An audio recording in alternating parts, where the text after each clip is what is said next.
দেখো না আদালতে বড় বড় শীর্ষ সন্ত্রাসীদেরকে বুলেট প্রুফ জ্যাকেট দেয়। আমি মনে করি ওনাকে একটা হেলমেট দেওয়া উচিত। উনি হেলমেট পরে নির্বাচনের মাঠে যান।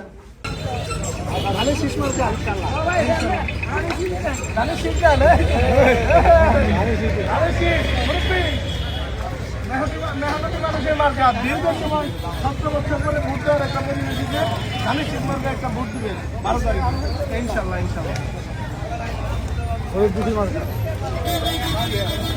সবচেয়ে বিএনপির সবচেয়ে সুবিধাভোগী লোক হচ্ছে সেই ইজাদুর রহমান মিলন। তার জীবনে যত অর্জন বিএনপি দিয়ে, কিরকম সে ইউনিয়ন পরিষদের নির্বাচনে পাশ করছে কার ভোটে? বিএনপির ভোটে। উপজেলা নির্বাচনে পাশ করছে কার ভোটে? বিএনপির ভোটে। সে কি বিএনপিটা করছে কোনোদিন? কোন নেতা কর্মীর পাশে থাকছে? কেউ বলতে পারবো যে একটা নেতা কর্মী জামিন করাই দিছে? কেউ বলতে পারবো আর্থিক সহায়তা করছে? 17 বছরের দুঃসময় গেছে, কেউ বলতে পারবো যে ইজাদুর রহমান মিলন কোন নেতা কর্মীর দুঃসময়ের কাছে থাকছে?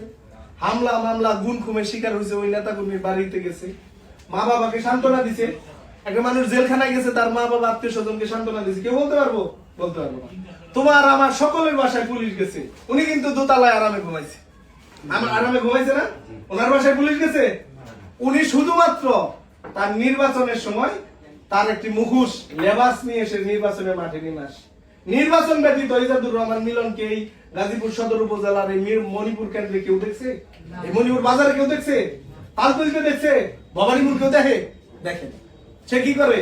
নির্বাচন শেষ হলে সে দোতলায় উঠে, তার সাথে দেখা করতে গেলে নিচতলায় কিন্তু পয়সা থাকতে হয়।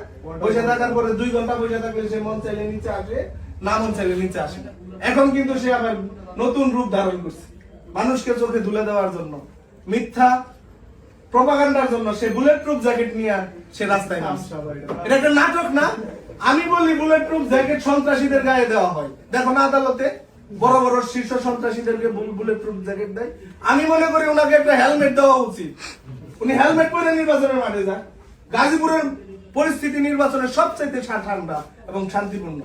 উনি এই জায়গায় বুলেট প্রুফ জ্যাকেট দিয়ে কি বার্তা দিতে চায়? একটা ভণ্ডামি, আর কিছু। একটা ভণ্ডামি ছাড়া আর কিছু না।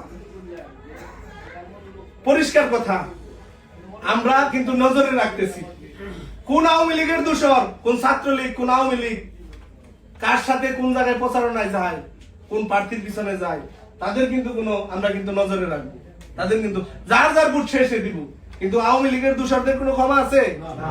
আমরা পরিষ্কার ভাষায় বলতে চাই, আওয়ামী লীগের দোষর নিয়ে যদি কোনো নির্বাচনের মাঠে থাকা হয়, প্রতিহত করা হবে, তাদেরকে দেখে নেওয়া হবে ইনশাআল্লাহ।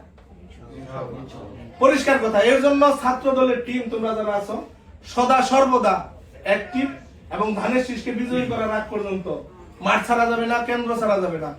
বিজয় হওয়ার আগ পর্যন্ত এই প্রতীক সংবলিত টি শার্ট এবং এই ধানের শীষের ব্যাচ নিয়ে নির্বাচনের মাঠে থাকতে হবে। সবাইকে এই আহ্বান জানিয়ে আমি আমার কথা শেষ করছি। সবাইকে ধন্যবাদ।